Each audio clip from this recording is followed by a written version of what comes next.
Yo, what's up guys, Alf here, and today I'm going to be doing a full in-depth deck breakdown of a deck that I've recently used to go 18-4 with on the arena ladder. Now I definitely feel like I could have pushed even higher with this list if I'd just given myself more time to grind, but I was really happy with this 75, so I just thought I was going to stop where I am, get this video out there so you guys can see the deck and hopefully try it out for yourself.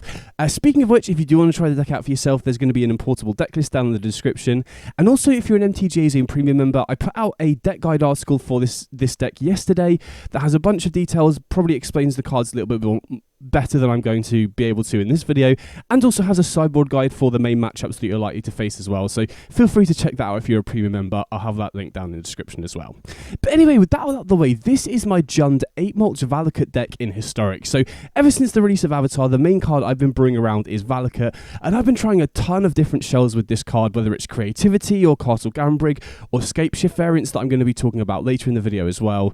But this has definitely felt like the best out of the ones I've tried so far, and really fixes a lot of issues I was having with previous builds. It feels fast, consistent, and resilient as well, all three of those which were quite important. So my main issue with the Valakut builds that I tried was that openings with Exploration were just significantly stronger than the ones where you didn't, especially because Valakut as a ramp deck can't really afford to run that much interaction, which means you're forced to race against decks like Auras and Val, for example, and you know, having openings where you didn't have Exploration, especially when you're going second, just didn't feel fast enough. So I was also very interested in running Burgeoning as well, which is a very similar effect to Exploration. Obviously it's slightly worse because it doesn't enable you to cast your 4-drops on turn 2, but it's still very good, still, you know, fills a very similar role and enables those faster starts. But the big issue with running these two cards alongside each other is it's very difficult to consistently have enough lands to be able to utilize them, you know, past 1 or 2 turns, especially if you have them in multiples as well. So you obviously need to have a lot of lands to enable this. Now, the easiest solution was to just be run more lands, for example, and I did try a few builds that were upwards of 30 lands, sometimes even more, and the main two issues I had with those builds is obviously you're very, very vulnerable to flooding out, and by extension you're also vulnerable to discard spells and counter spells, because if they discard or counter your top end, you're left just out of gas, top decking in a deck that is mostly lands, which is pretty awkward.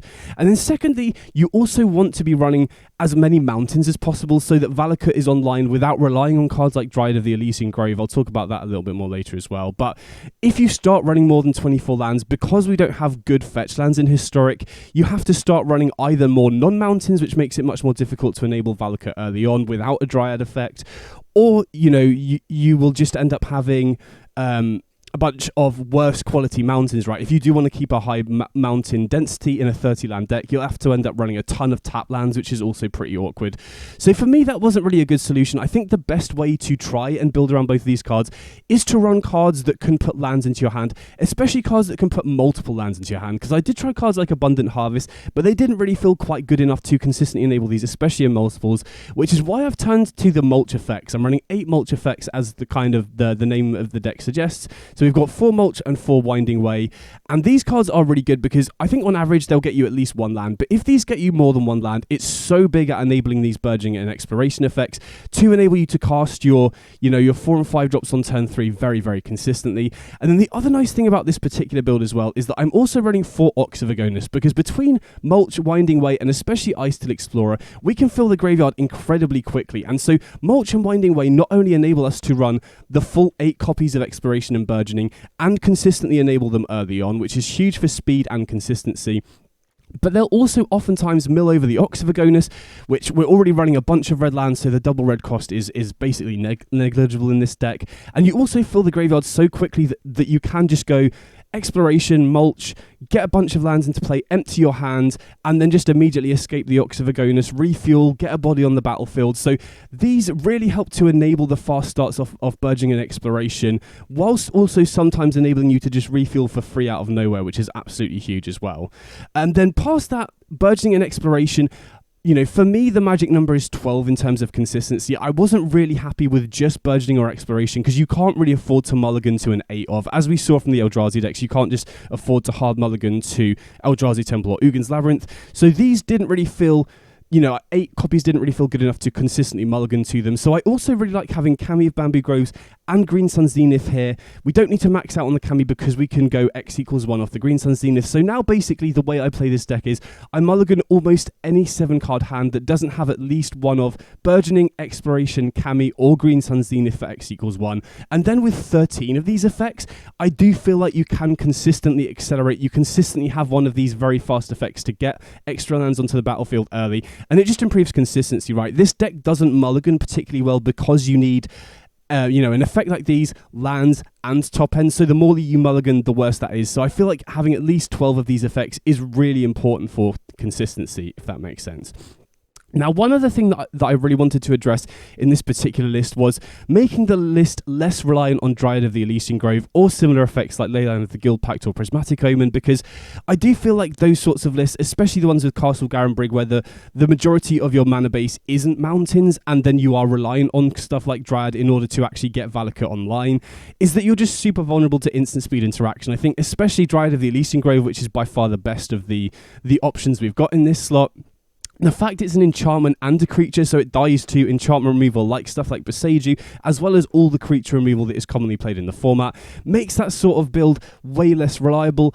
And if the opponent can keep your Dryad off the board, you basically need like 2 or 3 turns to get your Valakut online, even if you get an early Primeval Titan down, for example. So I really wanted my mana base to be as mountain heavy as possible, so that we do have Dryad here we can get off Green Sun Zenith if we need it. For example, if we're about to cast a Primeval Titan, or we have a land heavy hand, especially if we have multiple Valakuts.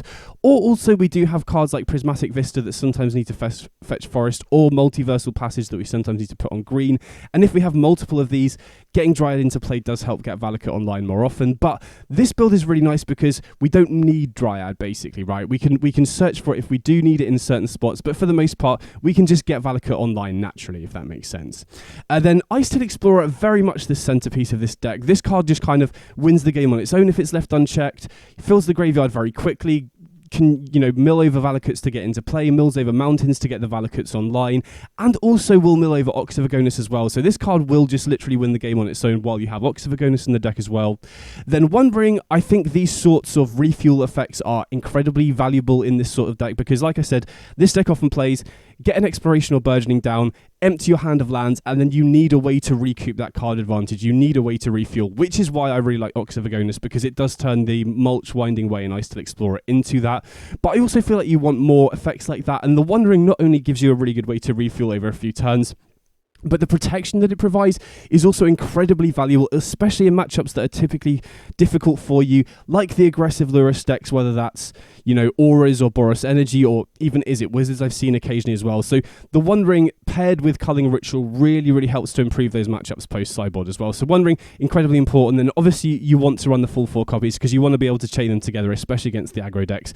Buying you turns to get your lands into play, get Valakut online is really nice. Then, like I said, Ox of Agonis not only turns all of our mill effects into card advantage, and in these sorts of lists, having ways to refuel is so important, but it's also just a decent card to hardcast if we do have a bunch of lands in our hand, right? Very often I will go turn 1 Exploration or Burgeoning, get multiple lands in play, then once we've got the 5th land, hardcast the Ox, refuel, and then just keep going as well. Like I said, these refuel effects are incredibly valuable when you're running a very land heavy deck. And then finally, we've also got Primeval Titan as another Green Sun Zenith tutor target. Again, really nice thing about this list is we don't have to run so many expensive cards in the deck. Obviously, Ox is technically expensive, but we're milling it over a lot of the time. But only running 1 Primeval Titan means that we're not going to have clunky hands where we can't really hardcast it. Obviously, we're not running Castle Garenbrig plus Sunken Citadel, so drawing this early in the game can be awkward. So we have access to it of Zenith when we need, but we're not going to get our hand clogged up with multiple Primeval Titans. And then the final tutor target in the deck here is Satyr Wayfinder, which is basically just a Zenith tutor target if we're out of lands and we just need another land. Plus, it obviously fills the graveyard, so it can potentially mill over Ox of Agonis, and it'll fuel lands for Ice-Tailed Explorer as well.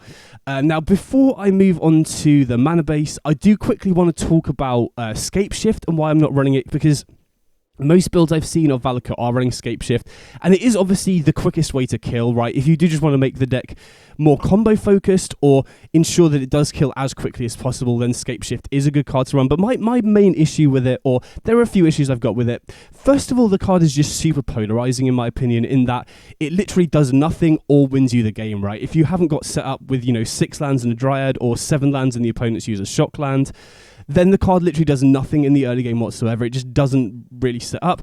It also makes you more vulnerable to discard spells and counter spells for that reason. Makes you reliant on, other cards to set up. Because the nice thing about this particular list is nothing's really a dead card, right? I mean, obviously, if you open with the one of Primeval Titan, you don't have 6 lands, it can be. But for the most part, every card here is good as part of your proactive game plan, but it also helps to set you up as well, if that makes sense. Whereas Scapeshift just feels like a card that is going to be stuck in your hand a lot of the time, especially if the opponent has disruption for your early ramp. Like I said, discard spells and counter spells are naturally good against Scapeshift because they can hit Scapeshift itself, but they can also hit your early acceleration cards and just leave you stranded with Scapeshift in your hand.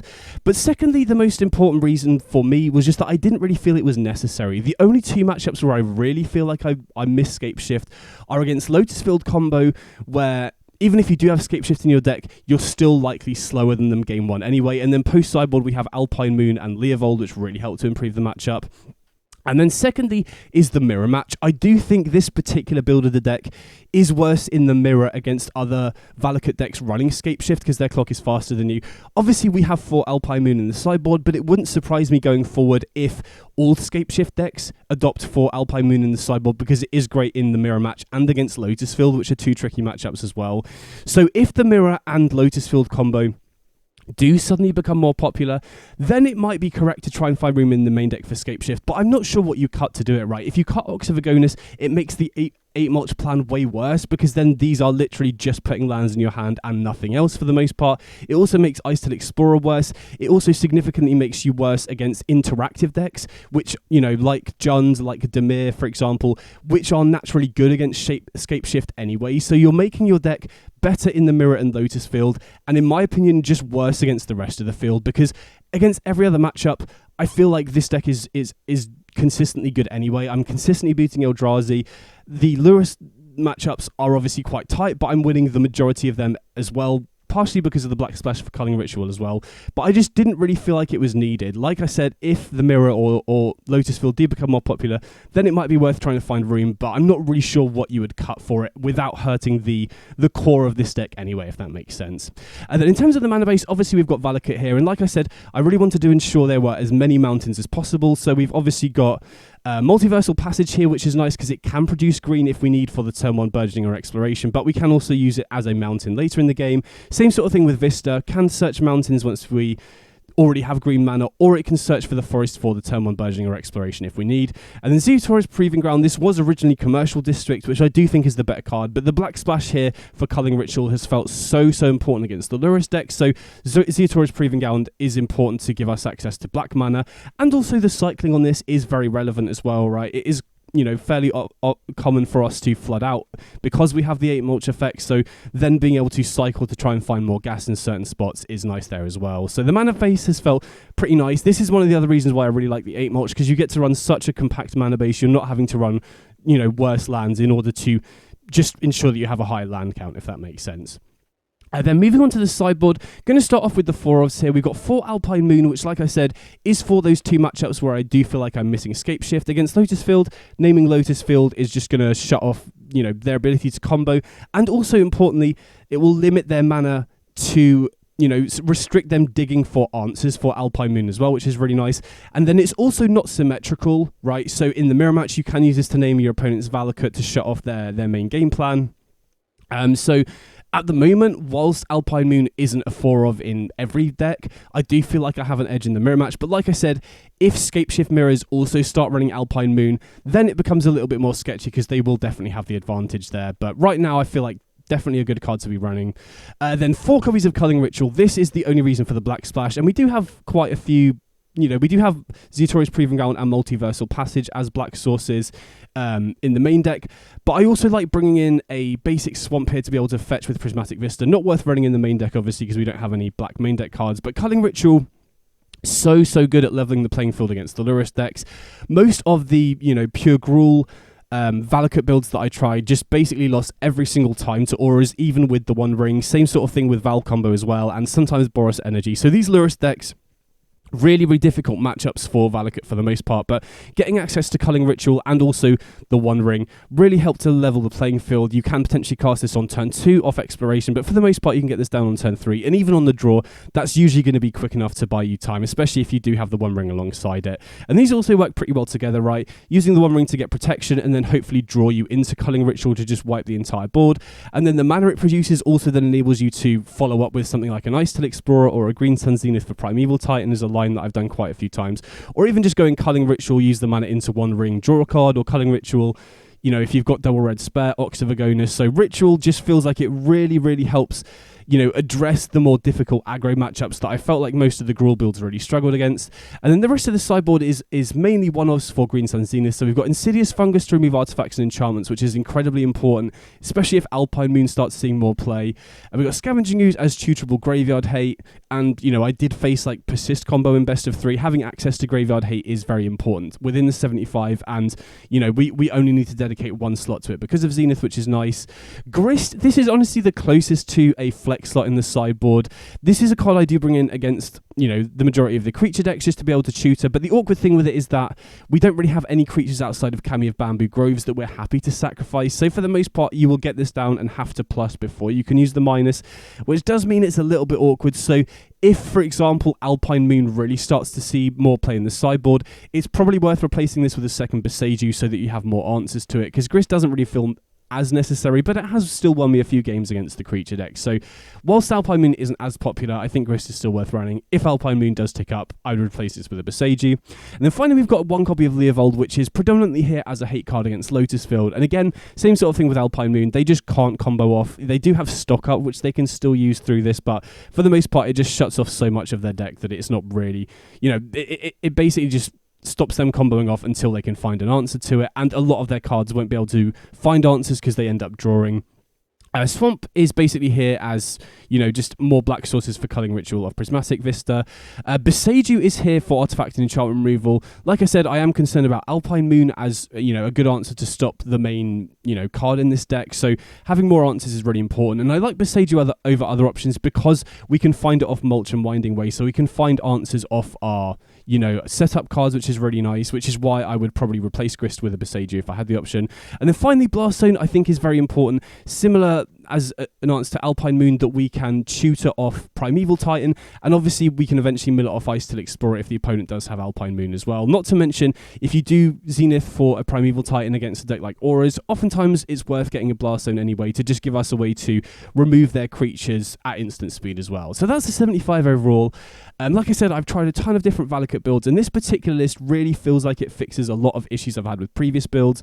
This build isn't reliant on Dryad for speed because we have Burgeoning Exploration and Zenith, and Mulch and Winding Way to consistently enable them, not to mention Ox of Agonis' Way as a way to refuel. So, whilst the metagame isn't all Lotus Field and mirror matches, I don't really feel like Scapeshift is necessary. I feel like I've got a good matchup against the rest of the field. So I really like this current build at the moment, and I really feel like Ox of Agonis plus these mill effects really gives us a way to consistently enable these fast acceleration and give us good ways to refuel as well. If you've got any questions about the deck at all, definitely let me know in the comments. Next up, I've got 5 matches of gameplay so you guys can see the deck in action. Hope you enjoyed the video, and I'll catch you all in the next one. Big up!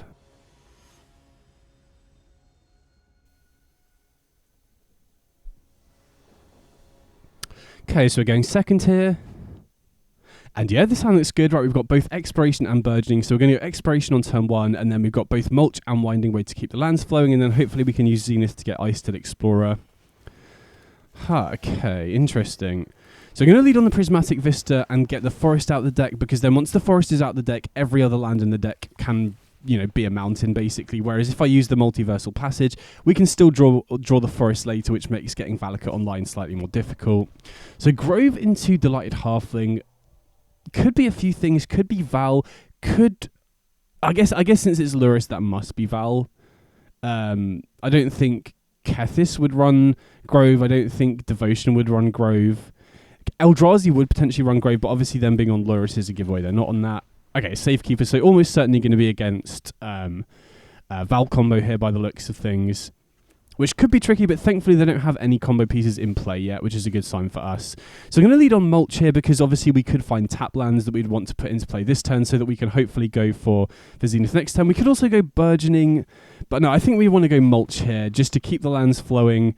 Hopefully find Valakut, which we do, which is really nice. So now we can get Valakut and a Mountain in play. A bit unfortunate that we don't get Burgeoning in play, but I don't think it really matters. With Exploration in play, we need 2 lands in hand for us to properly use that anyway, so I don't think it's a big issue. Not going for that.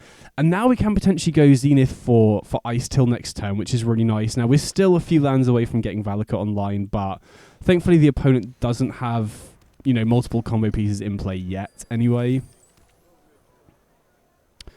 Okay, Innkeeper and pass. So I think we're probably just going to go Zenith for X equals 4, get Ice Till online here. Now obviously they could have Chord of Calling here. We'll see if they do get priority. I mean, it doesn't really give away much if they do get priority because they can crack the Sunbaked Canyon even if they don't have Chord of Calling here. Here it's important to go into full control mode so that I can crack the Prismatic Vista before we mill, because there is a chance that Ice Till would mill the only remaining mountain into the graveyard, which would be very awkward here. Okay, interesting. And we get Multiversal Passage. So obviously we could put this on green and Winding Way, but I think getting Valakut online is just my complete priority here. Obviously they do have Sylvan Safekeeper, which is a bit awkward using Valakut to try and ping off their creatures, but if we can stop forcing them to sacrifice lands early on, that could cut them off mana later in the game. Wow, especially if they're going to be cracking the Sunbaked Canyon. So very happy not to see Chord of Calling there. That gives us more time for sure. Because I do think game 1, this is a tricky matchup. Right, the One Ring doesn't really help against the combo very much, and we don't have access to Culling Ritual either, but they're not always going to have the turn 3 combo, as you can see here, so if they don't, and we can get Valakut online, it's going to be very difficult for them to play through that. Now, having said that, Sylvan Safekeeper does give them away, but we can also potentially start going face if it looks like they've kept a pretty dodgy hand without many combo pieces here. Okay, Giver of Runes is a bit awkward again. It does incentivize me a little bit to just start going face with these Valakut triggers potentially, but we'll see what we draw. We'll see how it plays out here. Because they are still at 20 and they do have a Prosperous Innkeeper in play as well. So if, the other alternative is just start targeting their creatures and forcing them to sack lands, which isn't a bad plan, especially when they've only got 3 lands in play here, even with the Delighted Halfling and the Treasure. But yeah, we'll obviously see what we draw here. We could also potentially go Winding Way naming creature as well. Oh, Ox of Agonis is interesting. That gives us another way to completely refuel here as well. Since we do have Exploration and we do have Valakut online, there is a temptation to go for land here, but I feel with Ice Till Explorer in play and Zeotora's Proving Ground in, going, I'm happy to name creature, and we do get a Primeval Titan, so don't think we're going to go for this Ox, although, I don't know. I feel like we've already got Valakut online. We're probably going to be winning with Valakut or, dominating the board with Valakut over the next few turns anyway. So even though we did find Primeval Titan, I think I'm actually going to go for Ox of Agonis here. So maybe it was a misplay naming creature.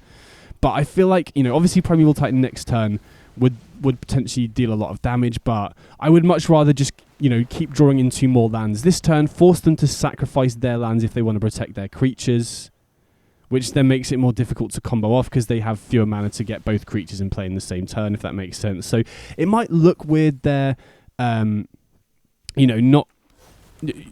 holding on to the Primeval Titan for the following turn, but I think it's much more important to start picking off their creatures, because if we take their creatures out, they don't really have much to do. We don't really need to combo kill as long as we can keep them off the combo. And also the opponent doesn't know that I don't have more than 3 mountains, right? Me having this Prismatic Vista here represents instant speed removal off Valakut. Now obviously we know it doesn't for us because we know we don't have any mountains left in the deck, but the opponent doesn't know that. So end up taking down game 1, which is really nice. Culling Ritual and the Swamp is really big here.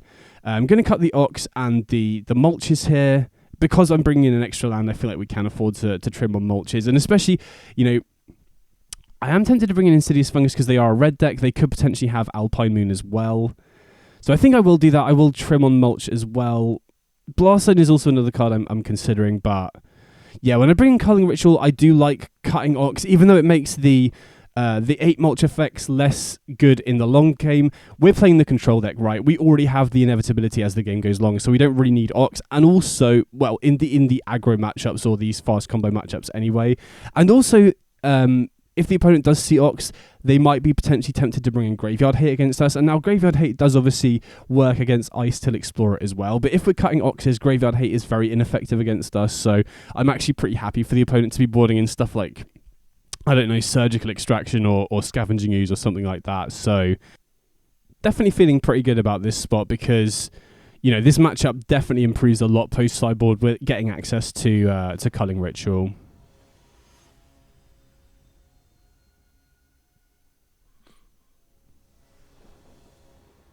So obviously going to be on the draw here, which is a little tricky, especially if the opponent does keep a faster hand. I would love to keep this but you know, we just don't have enough lands. If we could replace Ice Till Explorer here with a Mulch, I'd be happy to keep this, but we can't really keep that one. Okay, this one's a lot more keepable for sure. Don't have interaction, but, you know, we have a lot of ways to draw into it. We can potentially get, you know, a turn 2 Ice Till down here, which would be really big. So again, going to get the Forest out the deck so that we're left with just Mountains if we need. Obviously, we do need a second green source for Ice Till Explorer, so I think I'm going to lead on the Mountain here just so that we have the option to use Passage for green if we need, but if we do draw another, like a Stomping Ground or something here, we can then use the Multiversal Passage on red and get us closer to getting Valakut online. Seam Rip is interesting. I wonder why they're running that over other options. But definitely going to lead on the Mulch here, see what we draw. And now we could go Multiversal Passage on green, Burgeoning, and then put the Valakut in play off the opponent's turn. But I kind of want to hold off on that because Multiversal Passages are only black source in case we draw Culling Ritual. And also if we draw another green source, Multiversal Passage could be a Mountain to get Valakut online sooner. So I'm going to hold off a turn just to see. Oh, we draw Culling Ritual. Okay, that is huge. So now I'm very glad that I held off on the Passage. I was more thinking that it would be more useful as a another red source if we do draw another Stomping Ground, for example. But Culling Ritual is so sick here because not only do we get 3 mana off the taking out the Tridosaurus, Sylvan Safekeeper, and Seam Rip, but we also get Exploration back into play, which then allows us to play Mountain and cast Ice Till Explorer this turn. So this is an absolute blowout. Obviously, that was a very, very good draw here, but it obviously wouldn't have been possible if we'd gone for Burgeoning the previous turn. So now we can get Ice Till in play. Now we're going to be very close to getting Valakut online. Quickly want to make sure that I'm in full control so that we can crack the... okay, opponent just scoops it up. So we got there. Nice.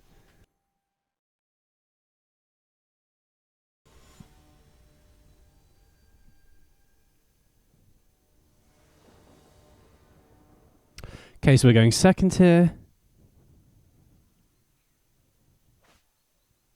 And can't keep a 1-lander. I mean, if we know we're going to draw a second land, then you can maybe keep that. But, you know, chances are we've probably got to mullet.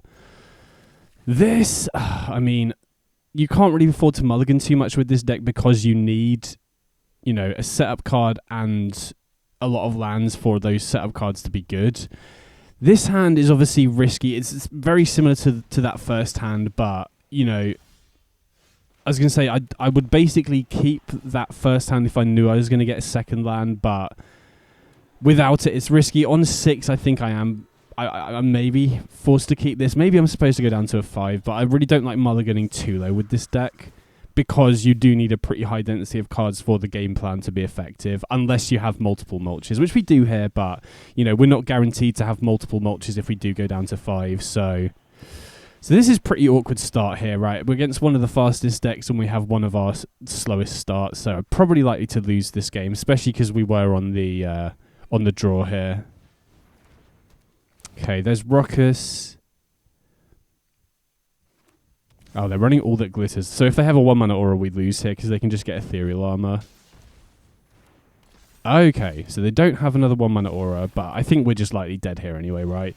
We had a very slow hand, and they were on the play with one of their fastest openings, so game 1 is definitely tricky, especially on the draw without, you know, unless you have a 1 ring. But post-sideboard, this matchup improves a lot, right? We get Culling Ritual, I want the Grist, I want the basic Swamp, and I want Blast Zone here as well. So going to cut the Oxes, again, because this is a very fast matchup, so the ability to grind into longer games isn't as important. And then, since we're bringing Blast Zone, we can afford to trim on the Mulches slightly. And again, we basically play these matchups like a control deck, so... Don't have an Exploration or Burgeoning or a Green Sun Zenith, so, you know, usually those are the cards I'm mulliganing too, but I feel like, you know, we can probably survive until turn 4 on the draw against auras. If we were on the play... Oh, no, sorry. If we were going second this game, then I think I'm more likely to mulligan this sort of hand. But I think going first, this hand is likely going to be quick enough in the majority of situations. Chose to go for the Zerator's Proving Ground there just because I don't want to... I don't want to potentially take damage or not be able to...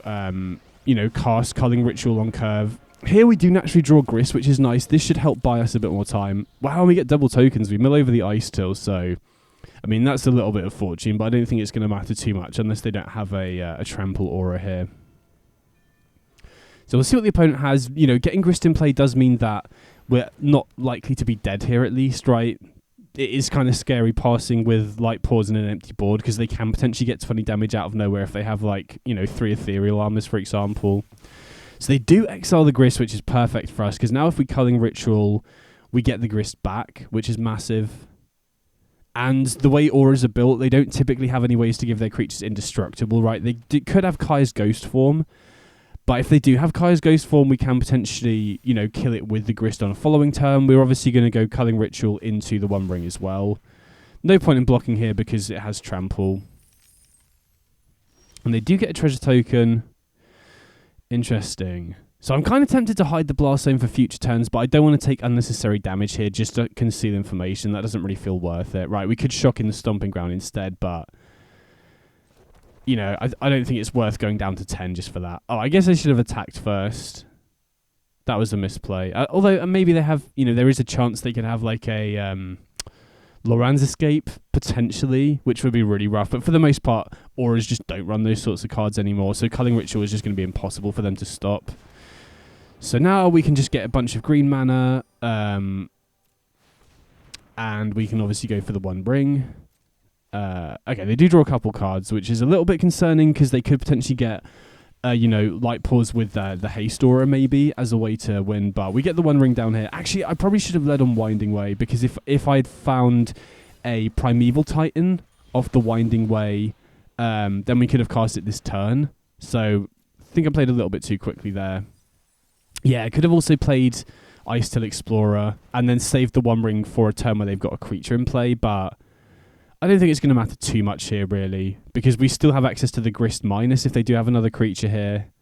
And, auras, obviously, they have to keep hands with just one creature, so there's a chance they just put Lurrus into hand here, which would be great for us, buys us a lot of time. We'll see what they do, though, obviously.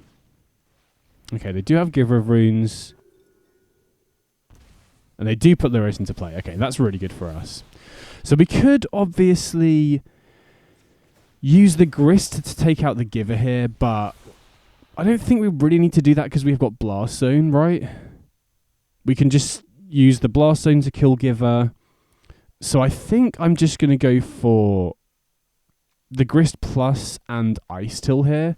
And obviously the Grist Plus will get us closer to milling over Valakut to get that online as well, which is pretty big.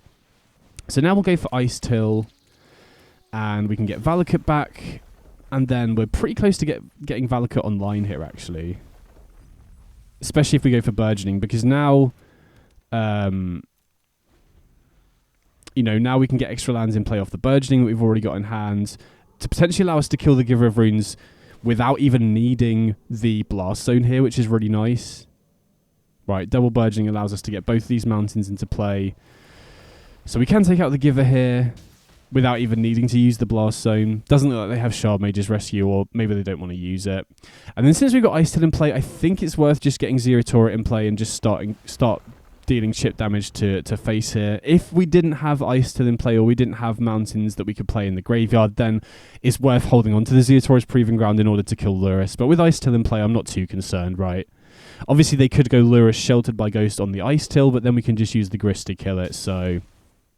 feel like we're in a pretty good spot here. But obviously see what the opponent does. So they do go for Lurrus.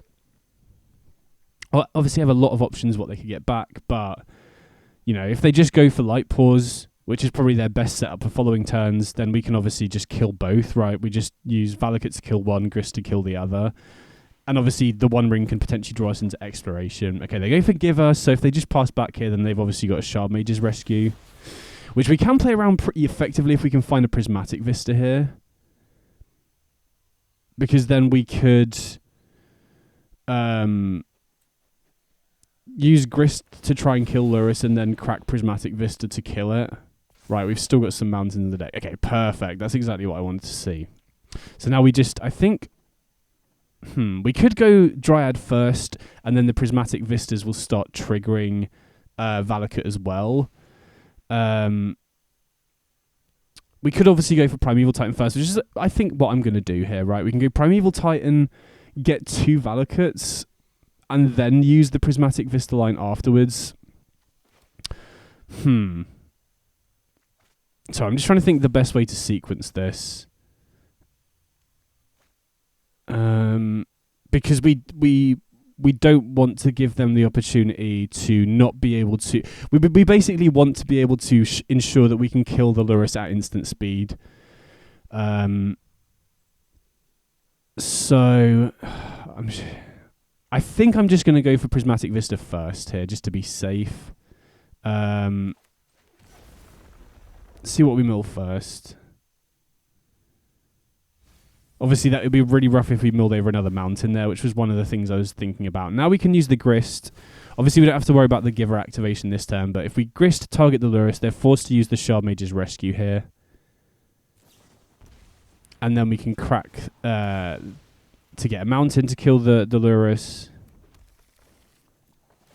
Now, maybe it's better to go for the Green Sun Zenith for Primeval Titan first to get more Valakut triggers, but my worry there is that we'll mill over the final mountain and we won't be able to kill the Lurrus at instant speed. So now I think we go for the Zenith. Now we can get Primeval Titan. And I think we go double Valakut here. And then we can still obviously play the mountain and kill the Giver.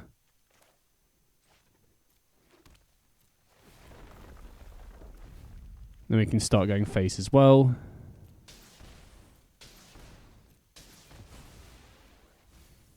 And unfortunately, I was thinking of going Untap Land, Dryad, Prismatic Vista, but now we're completely out of fetchable basics, right? We've got the 3 mountains there, we've got the swamp in the graveyard and the forest in hand. If we had another basic in the deck, then I like going Dryad and holding up the Vista, but, you know, as things stand...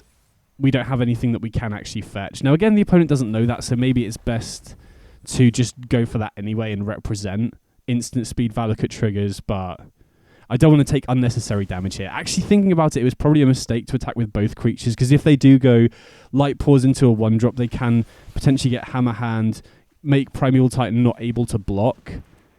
So, yeah, I think we got a bit lucky last turn. We did give them an out to win by attacking with both creatures, right? I think we should have held... either one or both of those creatures back, probably the 1/1 as a blocker, and then we're not just dead to Light Paws plus Hammer Hand or whatever haste aura they're running. But yeah, we should just easily win that. So very nice to get that. But game 3 on the draw is going to be a little bit tricky. But again, I think Culling Ritual and the One Ring pull so much work in this matchup that I'm not really too concerned. And they also work really well together because if you can get One Ring down early to give you protection, then you get 3 looks at a Culling Ritual, assuming you can activate the One Ring the turn it comes down, which is pretty big, right? Auras really struggle to play through the One Ring protection, and especially if you've got multiple One Rings, that should hopefully buy you enough time to get Culling Ritual, and then Culling Ritual is just, like I said, unless they're running Loran's Escape, which the majority of Auras decks aren't at the moment, Culling Ritual is just impossible for them to beat, unless they've got Lurrus.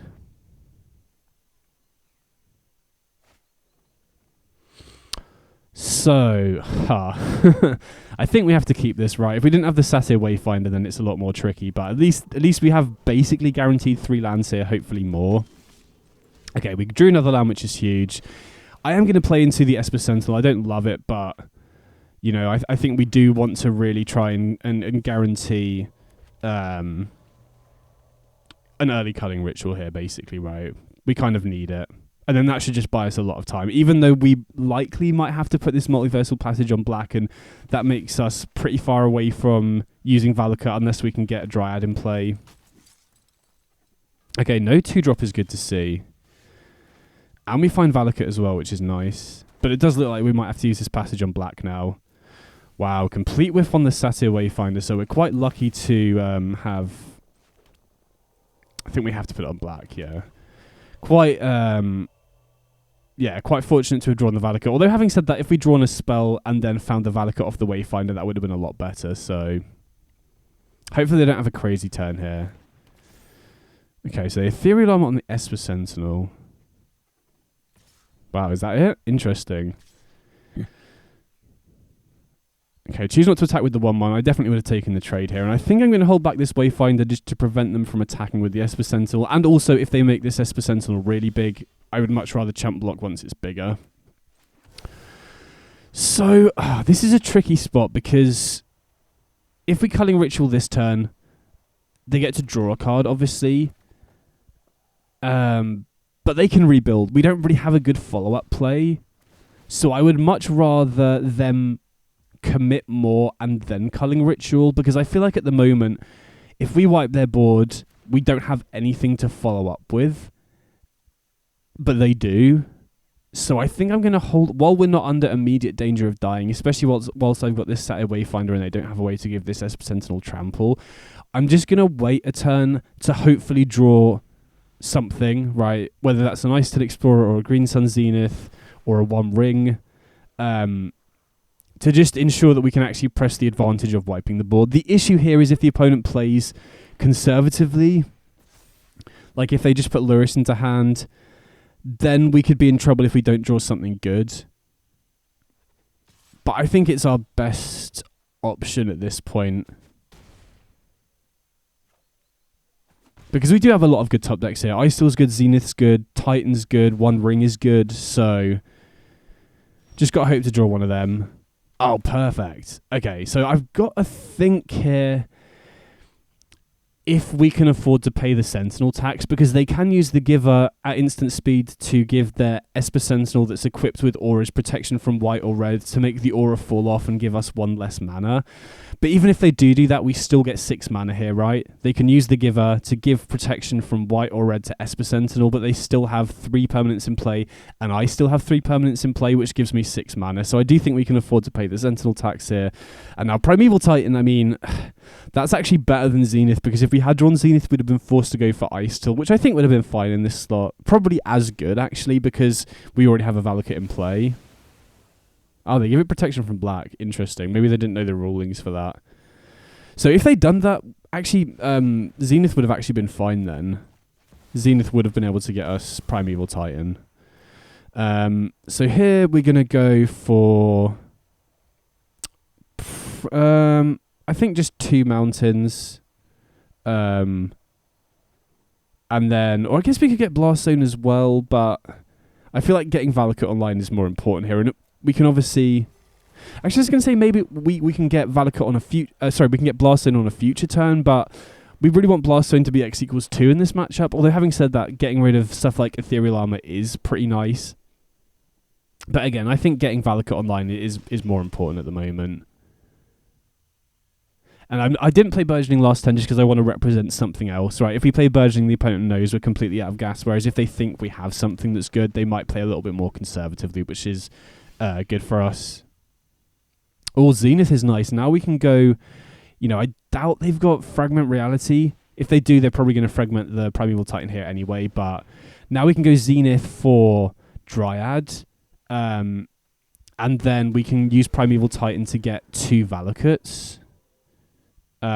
Which will, I think this, even if they do have Shard Mage's Rescue here, this will force them to chump block with Dolores, right? Because we can go Valakut, take out the Giver, target the Lurrus regardless, and then we have 12 going face, as well.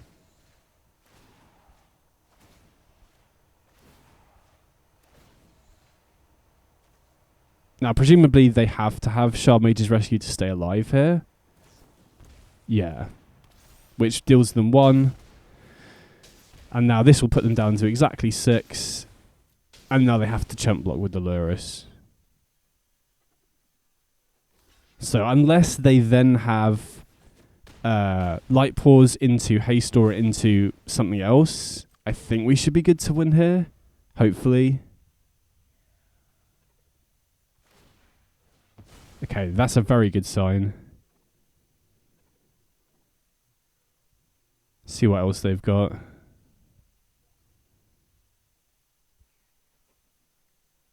I mean, even if I don't think they can do anything here really. Even if they have best case Light Pause plus Aura, I don't think that wins them. Okay, yeah, sweet, we got there, nice. And that can be a tricky matchup sometimes.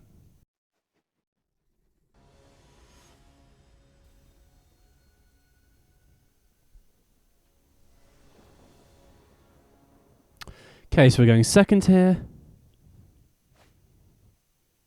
And no Termon Accelerant or Green Sun Zenith, so going to ship this one back. Okay, this one's a lot better. I'm just trying to think whether we want to put the Ox back or the One Ring. Almost certainly going to be the Ox here, to be fair. One Ring is better as a way to refuel. Honestly, we mainly want Ox as a way to, a card to mill over. Now, obviously, putting it at the bottom of the deck isn't really going to help with that, but I think out of the two, I prefer to have the One Ring in my hand, at least. Okay, opponent on Gemstone Chasm, so likely going to be Eldrazi, if I had to guess, but not 100% sure. Could be maybe something else.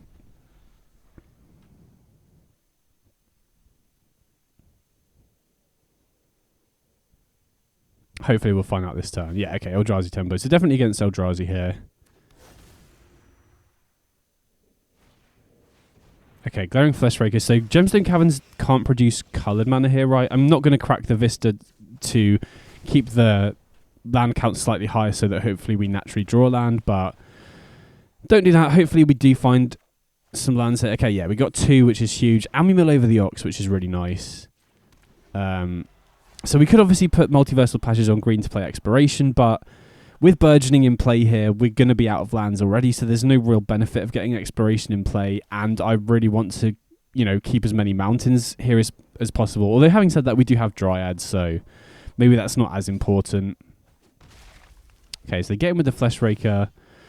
And they pass back, so that's very likely going to be a Kozilek's Command here. We could obviously slam the One Ring, but I don't think that really helps too much. They'll just K-Command in response to the One Ring. I'm going to pass to see if they get priority, which they do. Okay, so they almost certainly do have Kozilek's Command here. So I think Winding Wave for land is going to be slightly better here, right? We can still potentially go for Dryads, but we'll see what we hit off the Winding Wave first. Okay, 3 lands, that's huge. That's very big. So we could go... I think I'm going to go for Exploration first. I don't want to run out the Dryad into a Kozilek's Command, which is pretty obvious what they're representing here, right?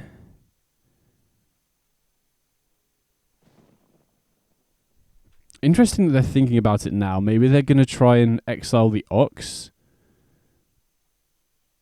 which I'd be happy with, honestly. Right, we don't need the Ox with this hand, and if they're going to choose to do this instead of drawing, yeah, so they exile the Ox and they choose not to draw, which obviously, that could mean they've got gas in hand already, which would be a bit concerning, but, now we've got Exploration, we can potentially set up for Zenith for Titan next turn, which does mean that I'm tempted to shock in these lands, which is a lot of damage, but if we can get Dryad in play here, and then we can go for Titan next turn, we can then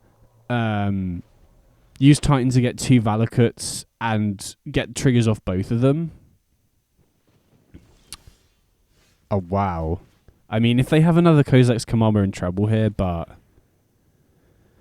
even if they do, I guess we could get Valakut and a Mountain, which isn't the end of the world. Now, they can fizzle Valakut at instant speed, but I feel like they probably would have done it already if they had Kozilek's Command again here. So I think what's more likely is they just have coloured spells in hand and they just can't cast them because Gemstone Caverns doesn't have any counters on it. So they can, if they use Kozilek's Command here, they can fizzle the Valakut triggers, but I feel like they would have done it earlier if they did have it, like I said. So now we get to attack. And now we've just got to hope they don't draw a coloured source, if that is what is, stopping them from casting anything. See if they draw a coloured source or not. Aha, okay, that will do it if they've got Eldrazi in hand. So, I mean, Worldbreaker or Mycospawn Spawn can take out one of the Valakuts, but with both Dryad and Primeval Titan in play, I don't think that's even close to good enough here, right? They would need Devourer of Destiny here, which they can't even cast without another land, right? So I think we should just be good here, right? I think we'll lead on Ice Till just because we then get more mill triggers when the Primeval Titan puts lands in play. And we can attack with both, right? Because we can just use one of the Valakut triggers to ping the Mycospawn Spawn if we want. And also, even if they do choose to block, the Dryad doesn't die here anyway. But regardless, we just go face with all the Valakut triggers. Doesn't even matter. So, take down game 1, which is really big. Obviously, the opponent did stumble a bit with the mana there, but... So, it doesn't look like they're running any actual red sources. I mean, I'm sure they're running Line Breaker here, but my main thought is... I typically don't sideboard against Eldrazi unless I'm concerned about Alpine Moon. Torpor Orb can also be a potential concern, so I think I will bring in the Fungus. But I don't think it's really necessary, right? If the opponent is on Gruul with multiple red lands, then I think bringing in Fungus and potentially Blast Zone is important, because if they Alpine Moon you, then you lose the inevitability, really.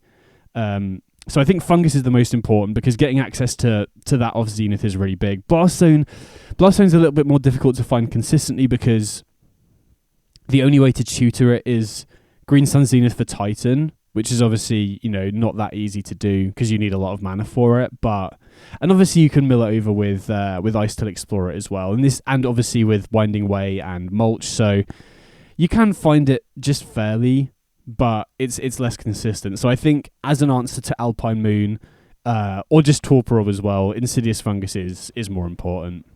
But yeah, just going to edit out the rest of sideboarding if the opponent takes a while, and we'll get into game 2. Okay, so going into game 2 here, again, I felt like this matchup has been pretty good, which is why I basically just don't sideboard at all against them. Obviously they do have ways to interact with you, but, you're mainly reliant on lands, and they do have Mycospawn Spawn and sometimes Worldbreaker, but you can outscale their land interaction with, you get lands onto the battlefield way quicker than they can interact with them, so that's not really much of a threat. And then even the aggressive builds, like it looks like the opponent's on, if they're running Secluded Courtyard or Unclaimed Territory or whatever that was alongside Gemstone Caverns, then One Ring is really huge at buying us time as well. And then obviously Valakut can just snipe Linebreaker and Fleshraker just off a single trigger as well. So this hand we've obviously got Exploration, and we've got multiple Mulch effects plus the One Ring, so definitely happy to keep this one, right? We just go Exploration into Valakut, Mulch the following turn, put lands into play, then either One Ring and activate, or Winding Way more lands, One Ring. We'll see how it goes. Okay, so they lead on Eldrazi Temple, and they have priority, so that kind of gives away that they have Kozilek's Command in hand, right? So we'll get the Forest and go for Exploration, and then I think I'll put the Proving Ground into play here, just so we have access to more green mana over the next couple turns if we need it. Okay, there is Fleshraker, and they ship it back. So we'll lead on Mulch, see what we find. Wow, 3 lands. Wow, 3 lands and an Ox. Love to see that.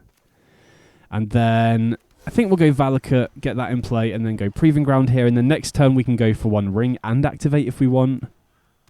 This just shows how good Mulch is at enabling these kind of busted starts with Exploration and Burgeoning. So that is pretty scary, right? They've got the Line Breaker here. I mean, thankfully we have the One Ring, or we'd just be dead the following turn anyway. This is why the One Ring is just so much better than other options I tried. Like, I quite liked how Valakut Awakening, for example, played in this sort of shell, but the fact it just doesn't provide any protection... Well, the One Ring just feels so important for situations like this. And especially against the aggressive Lurrus decks as well. Maybe less so against Energy because of Goblin Bombardment, but especially against Boros Auras. Then we'll get the Proving Ground into play, and then next turn we should get Valakut online. But worst case scenario, we've got a second One Ring here that we can just, use to get more protection here. So, yeah, One Ring putting in work here. Oh, Echoes of Eternity. Okay, that is pretty scary because they can deal a lot of damage with Fleshraker, and if they do have Kozilek's Command here, they can do that at instant speed during our upkeep to bypass the ring protection. So that is definitely a concern. I mean, I'm kind of glad that I brought in the Insidious Fungus now. I am potentially concerned about drawing, all of the mountains here so that Prismatic Vista doesn't work as a way to get Valakut online, but looks like we're all right on that front for now. Just trying to think the best way to sequence this. I don't think we want to take any unnecessary damage here, so I think I'm going to play both of these tapped, and I think I'm going to take out the Fleshraker for the reason I said earlier, right? If they do have Kozilek's Command, they can potentially beat the ring protection at instant speed. So we take out the Fleshraker, and then we can go for the One Ring again, give us protection, which is huge against the Line Breaker. And then I think I will get rid of the one that's dealing us 2 damage a turn, and then we can crack this, or we can activate it now and still be relatively safe, I think. Exploration plus One Ring is so nice if you can get it online like this. And now next time we can go Valakut plus Primeval Titan, which is huge. There is a kicked Mica Spawn, so they do get to take out 2 of our lands, which is pretty awkward. But I'm hopeful next turn should be able to stabilize us. Now again, I am a little bit concerned about future Fleshrakers, future Line Breakers when we don't have the ring protection as a way that they can just kind of win at instant speed, because Echoes is just like a with these 3 drops of theirs, does kind of work as like a combo kill for them. And now it's a little bit awkward where we might not be able to activate the ring next turn, right? Because if we play Valakut, I guess we could go Valakut Mountain, Primeval Titan, but drawing another Valakut here is quite interesting. So I think we go double Valakut, and now we don't activate the One Ring. And we can go Exploration, Prismatic Vista, Titan. Does put us down to 4 with the ring damage though, which is a little bit sketchy when they're running Line Breaker, Fleshraker, but I think in this instance, we want to start being able to go face as well. So I'll go face with these 2. And then we're 2 damage short of lethal here, so I think we've just got to take out their board with the Primeval Titan trigger, right?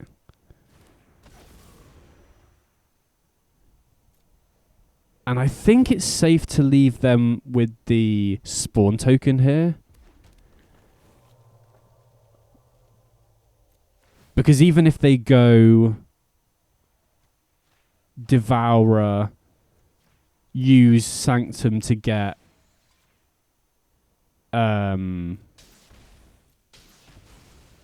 actually maybe that was a mistake, because if they have another red source here, they can potentially tutor a 3-drop.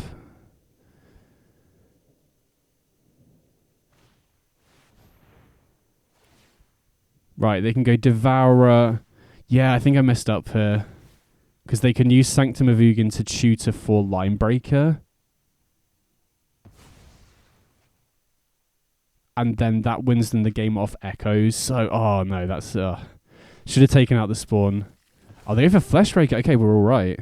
I wonder why they didn't go for Line Breaker. Surely Line Breaker just wins them the game here, right? So they get Fleshraker. They do deal 2 damage here, right? I think. But we should just be good to win next turn now. Oh no.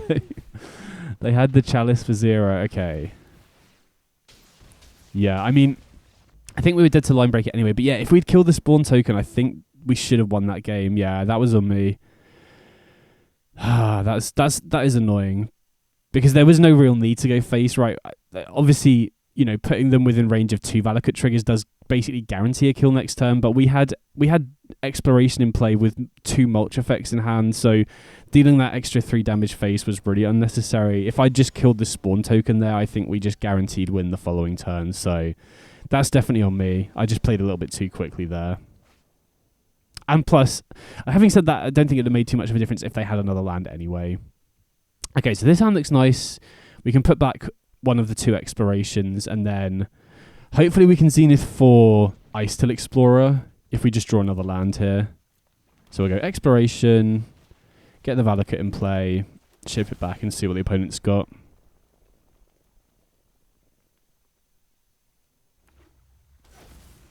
Okay, no Soul Land. Very happy to see that. Ox is interesting. Now I think I'm going to go for Zenith X equals 2 and get the Wayfinder and just use the Ox to refuel. Because otherwise, if we don't do this and we don't draw a land, we just have nothing to... We just have to do the same play next turn anyway, so...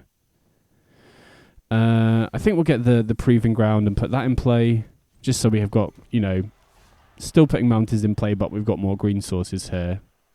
And the next time we can go Ox, hopefully draw another land, get that into play, and obviously hopefully draw some more gas as well. Wow, no Soul Land again. Very happy to see that. Okay, sick. That's really good. Because now we can go Valakut, Passage, Ox, and then we've got a brand new, you know, 3 cards to hopefully go again next turn.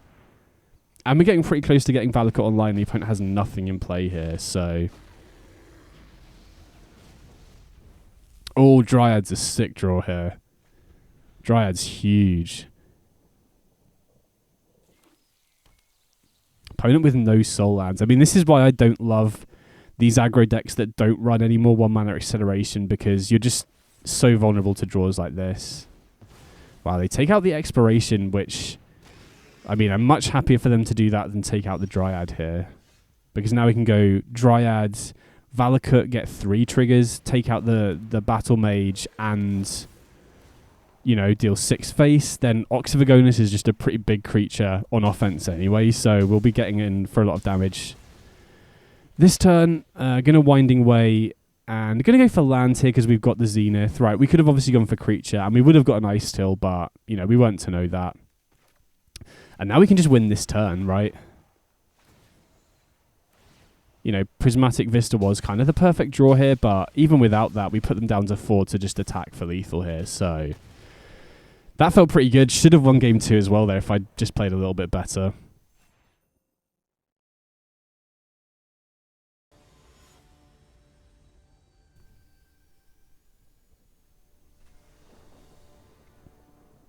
Okay, so we're on the play here.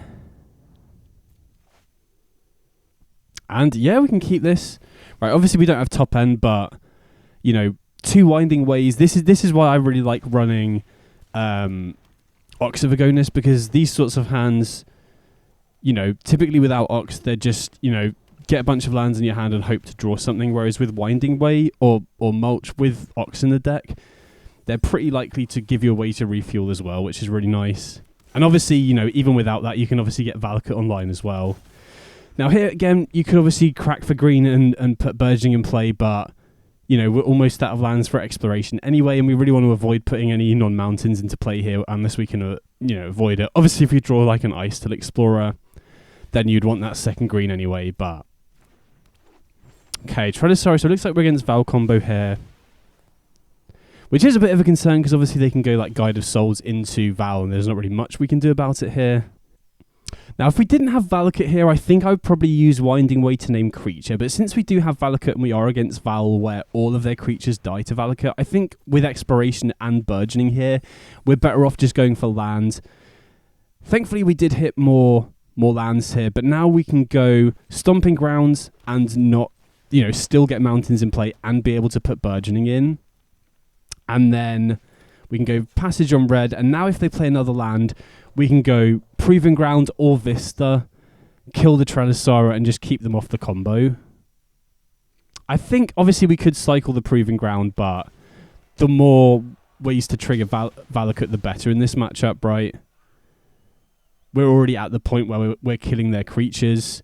Maybe it's best to go for Vista first, because there is a chance that we draw the last remaining mountain in the deck, and then Vista can only get a forest.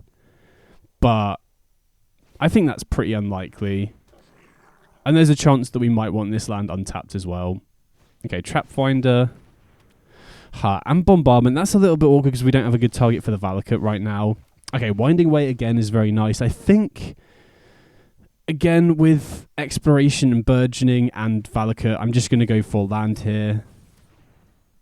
Because, I mean, going for creature is sort of like a last-ditch thing as well, because we just don't have that many creatures that you're pretty unlikely to find one.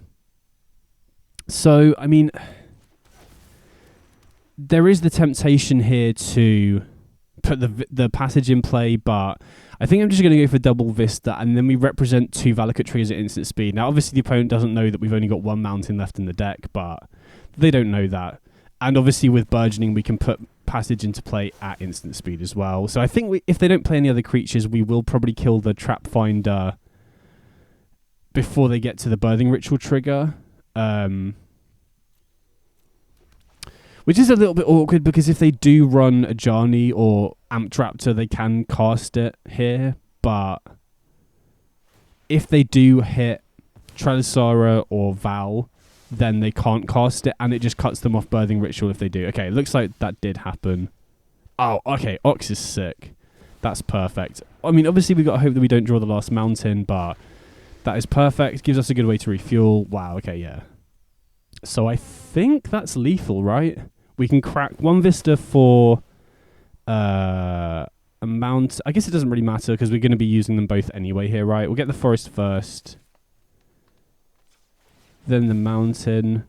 I mean, hold on, let me just double check. Okay, so this deals 3. Then we deal another 3. And then, yeah, this is definitely lethal, right? There's multiple ways that we can play this out. So yeah, obviously finding the Titan there was pretty fortunate, but you know, if we find Zenith, it does basically the same thing there. Ice Till is also incredibly good. And then we can just go passage for the win. So that felt really good, right? That's why I really love the 8 Mulch effects, because you can get to a point, especially early on against these aggro decks, where you can get Valakut online incredibly early, especially if you have Exploration. So here we definitely want the Culling Rituals. Always want the Swamp when you bring in the Culling Rituals. And then, I mean, Insidious Fungus, I think I'll bring in because it hits both Birthing Ritual and... sorry, I'm just trying to think of whether I want Grist as well. Yeah, it hits both Birthing Ritual and Alpine Moon, which, again, I haven't seen a ton of Alpine Moon yet, but I think as the Valakut decks become more popular, I think it will start seeing more play in the sideboard, because it's also really good against Lotus Field as well. So I think it's very important to come prepared against red decks anyway, right? Any red deck can board into Alpine Moon against you, so if you are against a red deck, if they have actual red lands anyway, like I know a lot of the aggro Eldrazi builds don't have enough red sources to actually support Alpine Moon, but any other red deck can obviously bring it in. So if you do see a red deck, almost always good to bring in Insidious Fungus. Sometimes Blast Zone as well, right? Because if you are in a spot where you can Zenith for Titan, you can use Titan to tutor the Blast Zone, and obviously you can naturally find Blast Zone off your 8 Mulch effects and Ice Till Explorer as well. So this is obviously a mole, no acceleration. This we can keep, and I mean, I'm tempted to put back the Fungus, right? There's going to be a lot of draws where it does just do nothing against them. They would, you know, we don't even know they're running Alpine Moon, and they would need Birthing Ritual for it to do anything, really. So lead on Burgeoning here, and then we can get Valakut in play, hopefully. Hopefully they don't have Fragment Reality. That would be a little bit rough. But if they put a land into play first, then I feel like we've already got good use off the Burgeoning, right? Then I'm not too bothered if it dies now. Obviously, we would want to keep it in play here, but we'll see. So Johnny's a little bit scary. They do get a lot of pressure on board, and then obviously if they have Goblin Bombardment, then that's going to be pretty tricky. So I think we'll just play the Valakut and ship it back. And then next turn, if they do play another land here, we can go One Ring and activate. Yikes. Okay, there is the Bombardment.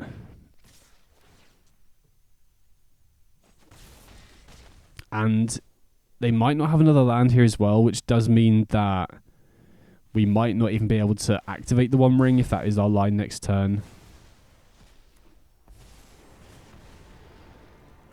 So they'll activate Ajani here, put us down to 10.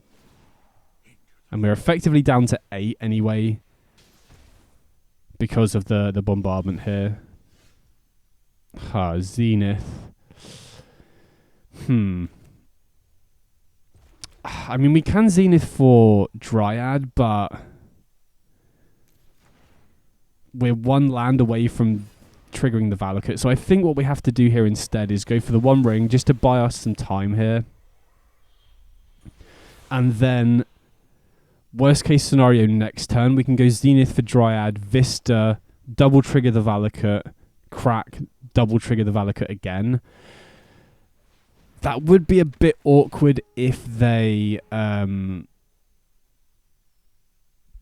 do have 4 creatures in play, like it looks like they will here, because then they can potentially kill the Dryad at instant speed with bombardment. But if they do that, I'm actually not too bothered, because we can obviously crack the Vista in response to their bombardment triggers, and they would have to redirect 4 damage away from me. Wow, they kill their own token. Okay, that has to be a mistake. Surely, because they're at 25, they could have just gone face and still been at 21.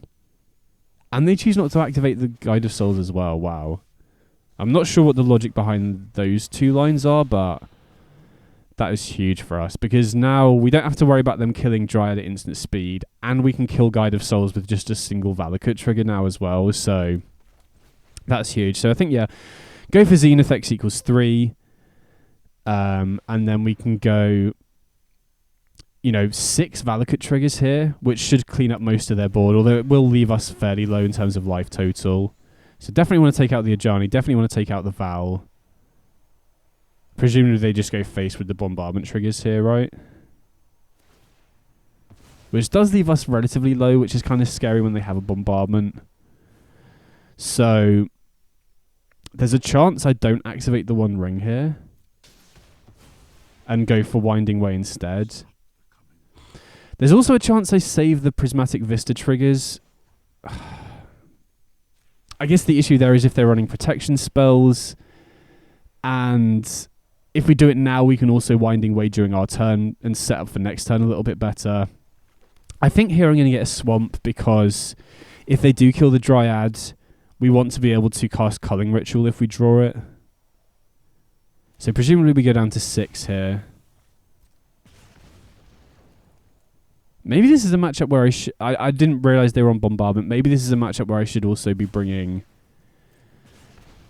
Blaststone as well. And I have been tempted to run more Artifact and Enchantment Removal because of how good Alpine Moon can be against us. Oh, wow. Okay. Wow, that kind of sucks. I wanted to try and get some lands so that we could keep triggering Valakut these next few turns. Okay, there's Unlucky Witness. So now, I mean, we'll see what we draw, but we might have to activate the One Ring here. Yeah, I think we will. This is going to put us down to 5, which isn't ideal against Bombardment, but we do draw another land, which does keep the damage flowing. I'm not going to target the Unlucky Witness because they're likely to sacrifice it anyway. So we just start going face here. I'm not going to play the Burgeoning either because I want to represent instant speed removal, potentially. I don't think there's any way that we get value off this Burgeoning, even drawing 2 off the One Ring. Okay, so we are effectively at 4 now. Okay, we do get kind of lucky there. They kind of whiff off the Unlucky Witness, right? It's either a tap land or a second Bombardment.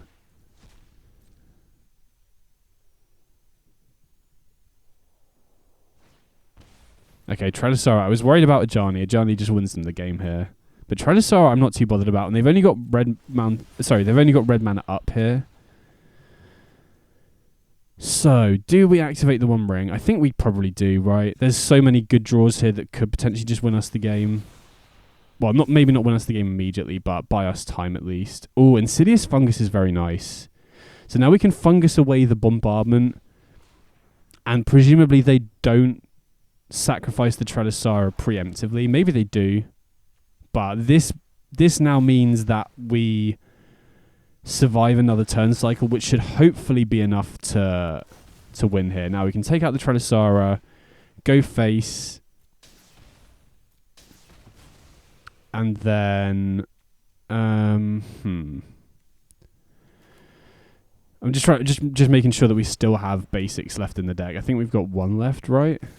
One mountain, and then definitely want to hold it up because now we can stop the combo at instant speed. Now we are effectively at 1 if we crack this Vista here, but without bombardment I don't think that should matter much. Now this is a little bit risky because if we draw mountain off the 1 ring, we potentially lose out on the Valakut triggers, but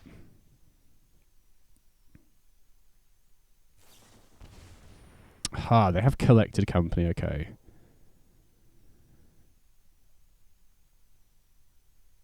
Let's see what they hit. Okay, they hit Ajani and Prosperous Innkeeper. So we do need to find some lands off this 1 ring to survive here. Well, as in to not die to the 1 ring. Or I guess if we draw another 1 ring, that also saves us. We'll see if they flip the Ajani here. They do flip the Ajani. So, I mean, this is a little risky because if we draw a mountain, we're in trouble. Oh, we draw... Okay. So, that life gain is annoying. If they were still at 12, we just win here with the Vistas. But thankfully, we've got Culling Ritual here, which can just wipe out the board without us needing to waste any Valakut triggers on any of their threats, right? We can go Culling Ritual into the 1 ring here, which then means that we're not dead on future turns. I'm going to crack for the mountain now because we have, played it risky the past couple turns, potentially drawing into it. So put them down to 2. Then we will Culling Ritual here, which does lose us the Burgeoning and Expiration, but it's so much worse for the opponent. So all green, we don't really need black here. Then we go for second 1 ring. And don't think it's really worth playing the Expiration here. And all we need now is just some lands, basically. Or just 1 land really would do it. And we're a pretty land-heavy deck considering we also have Mulch and Winding Way. Oh man, if they have Val here, that'll be rough. And again, opponent knows that we can't crack the Prismatic Vista here, so... Okay, Ice still wins it, surely, come on. Nice, okay, we got there. So Dryad came and clutched this game. I mean, as did Culling Ritual in the 1 ring, to be fair, but yeah, we got there, nice.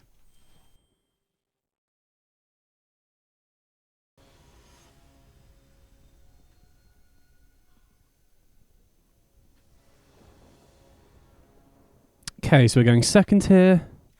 And I can't keep a 1-lander. If we had another land for this Winding Way, it'd be great, but... Okay, this we can keep, though. We've got Zenith for X equals 1, and Winding Way and the 1 ring, so obviously not quite as good as a turn 1 Expiration or Burgeoning, but still, reasonable to keep, I think. We can just Zenith for a Kami, and then Mulch the following turn. Okay, so it looks like we're against Eldrazi here, which traditionally has felt like a decent matchup to me so far. Going to lead on the Prismatic Vista, fetch a mountain here, and then we'll Zenith for X equals 1, and then we can put the Multiversal Passage into play without taking any damage, which isn't as relevant against Eldrazi unless they're running the aggro variant, which it doesn't look like they are because of obviously the Breeding Pool and the Talisman. Looks like likely more just a traditional ramp build. Oh, Karn, okay, interesting. Don't see Karn that often in Eldrazi, but... that is a potential issue. I mean, if they minus here for a liquid metal coating, I mean, I don't think we're worried about running out of lands because of the Winding Way. Okay. Zenith is interesting. So I think with Karn, and now they've grabbed coating, I'm tempted to just Zenith for a Dryad. I mean, Dryad is obviously just a useful card anyway, especially when we've got a forest here, but just getting an extra creature onto the battlefield is going to be big here because...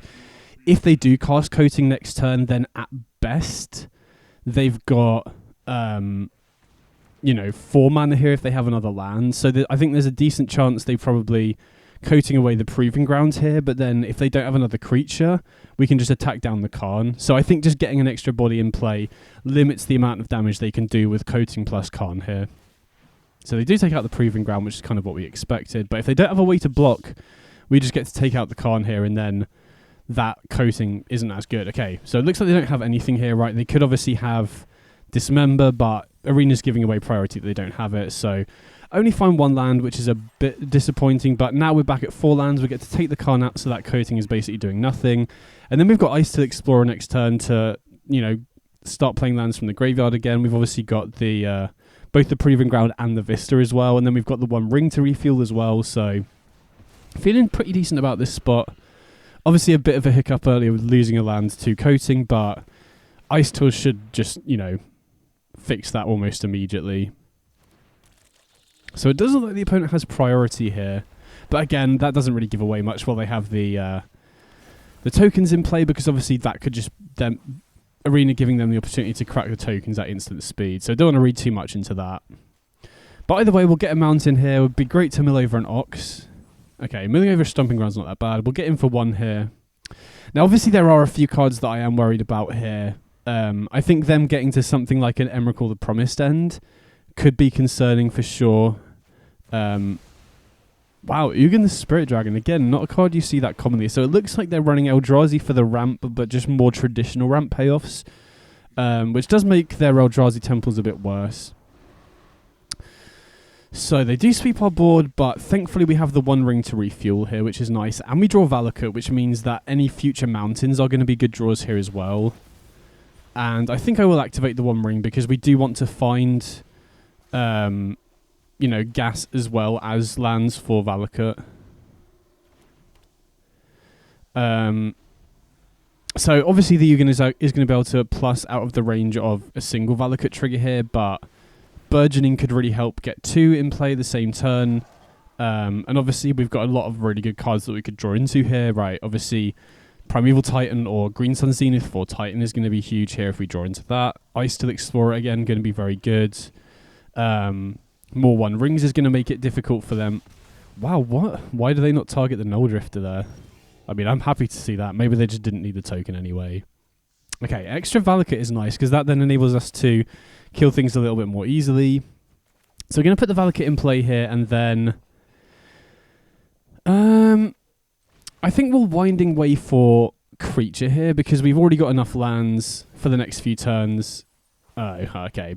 That is the risk. Obviously, I think statistically you're pretty likely to whiff if you name creature, but I think we're in a spot now where it shouldn't matter too much. And okay, I was going to say, I'll be very, very happy if they play a land before they plus the Ugin here, because now we can put a mountain into play and just take out the Ugin before they can plus. So that was definitely a mistake from the opponent there.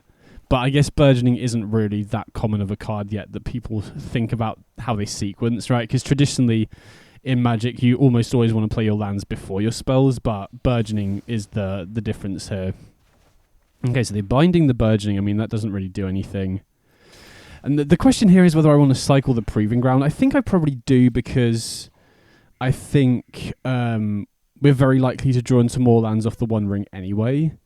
And so I feel like cycling, you know, the risk with cycling is we're not going to draw any more mountains, but I think we're pretty likely to find some more off the 1 ring anyway. And obviously cycling it will help us draw in some more gas.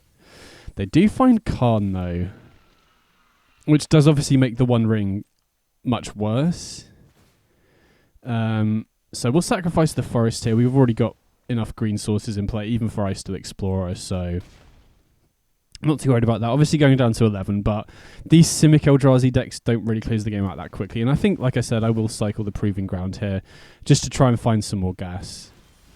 Okay, we do find a Vista, which I'm tempted to crack first in case we draw a mountain, but I guess it doesn't really make too much of a difference. It's not the best. We can mulch here and see what we find. Okay, we do mill over an Ox, which is pretty nice. That gives us good ways to refuel. And then I think we need to focus on taking out the Null Drifter because we want to obviously avoid taking damage. But we also want to keep their, you know, stop them from using the Annihilator every single turn and forcing us to sack lands.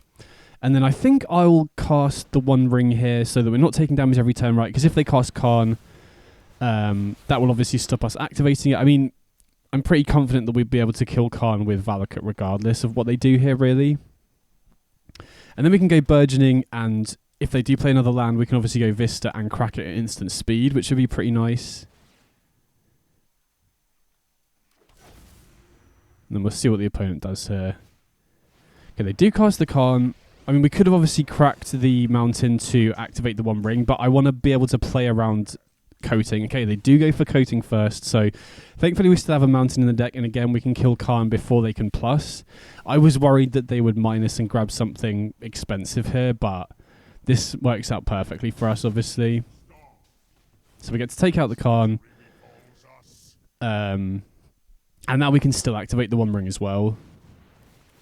They do have another Null Drifter. Be interesting to see if they use the binding here. I'm going to activate the One Ring first, just in case they do, and then we get the protection again. Okay, they choose to hold on to it, which makes sense. They obviously don't want to keep bouncing the ring, giving us free activations off it. And I think we can afford to activate the One Ring again. I'm pretty confident I'm going to take out the Null Drifter here. Okay, another Ox is decent. So I think we'll probably escape the Ox from the graveyard. We have so many cards in the yard now that it's not really going to matter. And then, again, our life total is a... You know, we do need to be careful with it here because of the One Ring. And then we'll escape the Ox. And thankfully, outside of the lands, it doesn't really matter what we exile here. The only time it's ever come up is when I played against decks that ran... what's it called? Days Undoing, that recycles your graveyard back into your deck. So if the opponent isn't likely to be playing that, you can just exile most things from the graveyard without really worrying. We draw Exploration and another One Ring, which is interesting. So now we don't have to worry about taking damage if we want. So I think I'm going to go for that. Get the other One Ring in play. And then we don't have to be as careful with our life total. And then... I mean, we still have the Forest, I think, but I'm not sure it's worth playing the land out yet when we have double Burgeoning, and we can also represent some interaction. Okay, Ugin, Eye of the Storm, so they'll take out the Ox, presumably. See if they bounce our board or not. I mean, I'd be pretty happy if they do, because we get another protection from the ring if they don't. Oh, sorry, if they do. Okay, so they do get an Ugin in play, and without... I guess... having Exploration is pretty big, but if they have another colourless spell, they can remove the Exploration, and at that point we can't kill the Ugin with Valakut, which is a bit of a concern. But okay, it doesn't look like they have another colourless spell, so that's huge. If we can draw 2 lands here off this Ox... Oh, okay, another ring is interesting. So we could obviously activate the ring and then play the second one and draw, but that's a lot of mana investment to just draw cards. I think we're much better off escaping the Ox instead, and just drawing a fresh hand here. Because we need mountains, right? This Prismatic Vista, we can't use it to get mountains anymore. And like I said, I don't think the One Ring is really doing much in terms of protection. I think we'd much rather get bodies onto the battlefield here. Okay, we do find another mountain, which is important. So that will take the Ugin down to 3 loyalty. Just trying to think whether we want to play it tapped or untapped. I think I'm going to play it tapped. Right, because then we still have, 5 mana spare, even if we draw a Green Sun Zenith. Oh, it's only 4 actually, but still, same sort of logic. Pitch the Ox again. I mean, we could potentially escape the Ox as well. Oh, okay, interesting. So I just need to make sure, do we have Dryad in the deck still? Let's check here. Because you do need to be careful with your one-offs. Okay, we don't have Dryad. I was going to say, if we had Dryad, we can Zenith X equals 3 and then play Valakut to kill the Ugin. I am kind of tempted to escape the Ox again here, just to get another body on the battlefield and start applying pressure. But if they have another Ugin the Spirit Dragon, we're in real trouble. Which is a little bit of a concern, but... You know, I don't think we can... We can't afford to play around everything, and we've already seen... one Ugin the Spirit Dragon. So I just want to get onto the battlefield as much as possible, and then this obviously helps us refuel again. And now we find another land, which is huge. Now we can take out the Ugin for good, and now just got to hope they don't have a Spirit Dragon. And I'm going to take out the Spawn token, because even though they have a lot of Eldrazi temples in play, if their top end at least is largely non-Eldrazi stuff, then taking out that Spawn token could potentially make the difference if they use a Null Drifter to draw and then they find an Ugin the Spirit Dragon or something like that. Not to mention, obviously, Kozilek's Command, cutting them off a mana for that can make a big difference as well. But I feel pretty good about this spot. The only card I'm really worried about here is Ugin this... Oh. Why did I say anything? So now, unfortunately, we do lose all of the Oxes, but they put in a lot of work for us. Wow, we've only got 4 cards left in the deck, so this is going to be pretty tight. I think it just depends. I mean, I was going to try and figure out everything that's left in the deck here, but we'll be able to see that off Primeval Titan this turn. I mean, I really hope we've still got some mountains in the deck. Okay, Proving Ground is nice. That allows us to take out the Ugin for sure.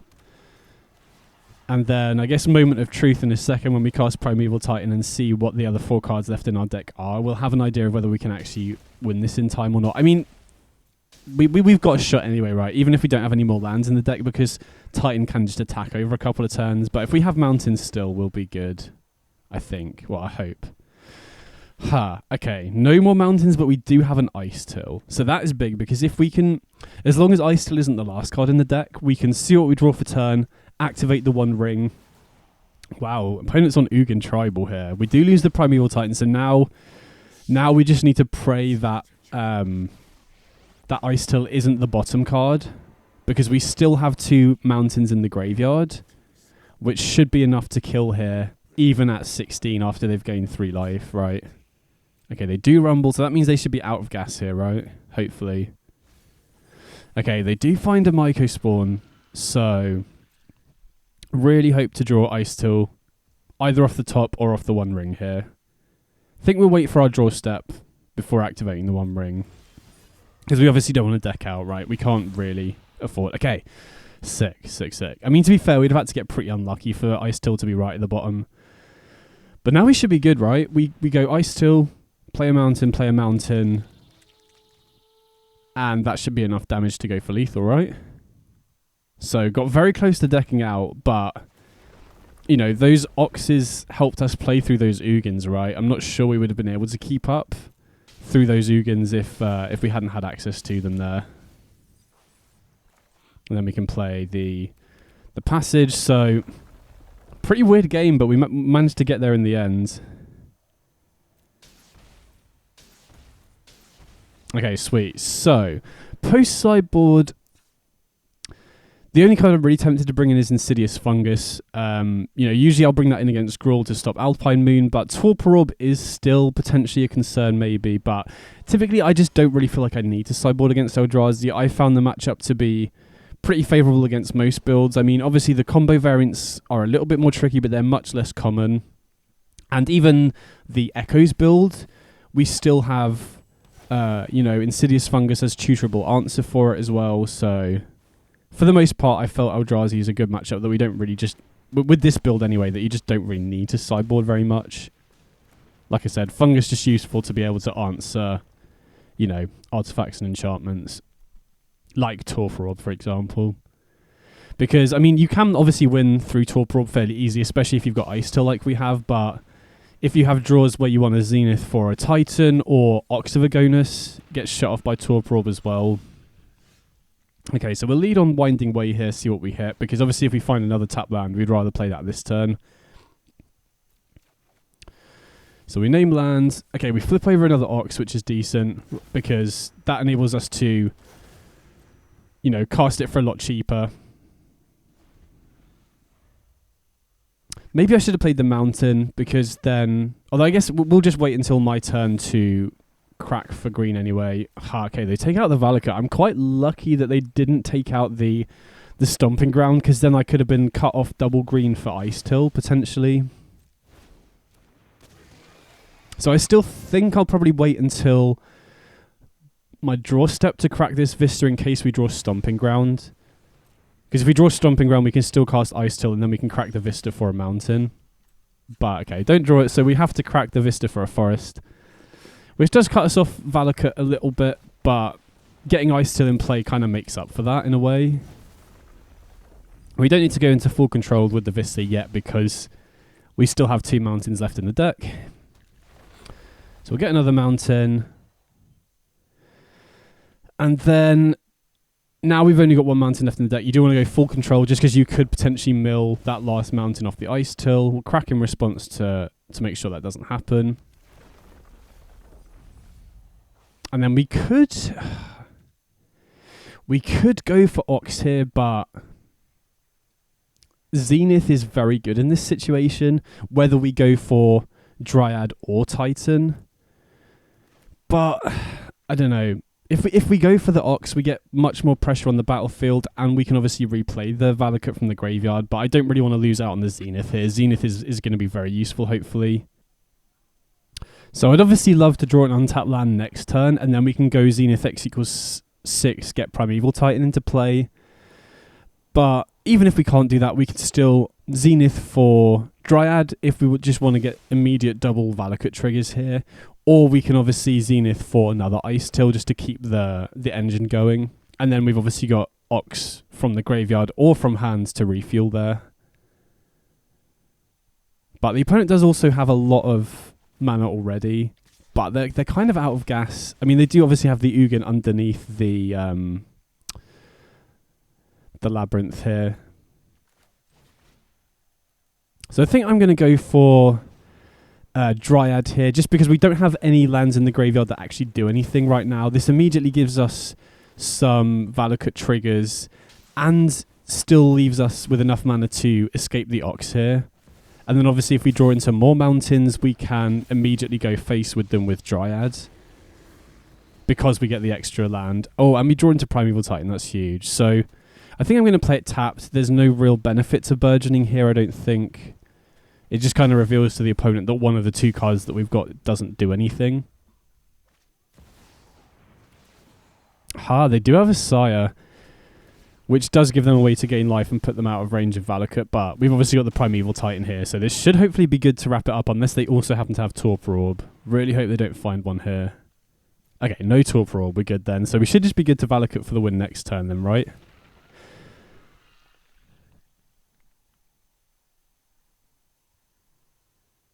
See what we draw first though, obviously. Okay, yeah, we'll just slam the Titan and this should be good. Don't have enough mana to go for Dryad plus Titan, but I mean, that's kind of greedy. We don't need to go for that anyway.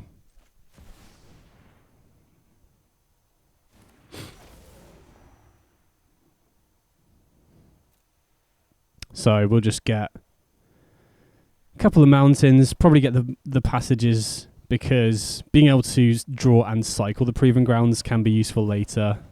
But it doesn't really matter. So just go face with the triggers. And then end up getting there. Ox was really important in this match, I think. So yeah, we got there. Nice.